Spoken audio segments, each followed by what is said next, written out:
I want to show you guys about the front squat, something that I'm really excited about, actually better than a back squat. For most of you guys, especially if you're beginners, it's important because the weight's in front of you. Now, we'll call this one the goblet squat, right? Because you hold it up to your chin and you hold it kind of like a goblet. So if you can get a bar, you can do that. This one doesn't crank on your wrists, whereas if you had a bar, you gotta really have that flexibility and train that. So if you're just starting out, you can grab something light, bring it up to the chin, let it hang loosely, right? Let it just hang. The reason I like on the weight in front of you is a lot of you guys are back heavy and a lot of you don't have your, what I would call a third world squat ready. So when it comes to the front squat, you wanna let it hang loosely.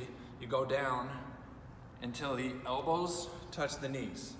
And with the weight in front of you, counteracting the weight that a lot of you guys don't have the flexibility or you're back heavy, it allows you to stay in a proper position for the back. That way you're not screwing things up. Also, with the weight in front of you, I'm able to get much lower than as if the weight were behind me. Now you're really, it's a different dynamic. You guys want to try that with the weight in front of you. On top of that, if you're holding it up, you're working good back extension, a lot of those back muscles. So sometimes when you guys have the bar on your back, you're hunched over. Especially if your shoulders are tight like mine, it's hard to get a good extension to whereas you would with a front squat. I prefer goblet squat, or with the bar.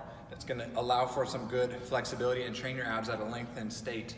And it's good for higher reps, especially maybe even for a warm up. It helps you open up the hips.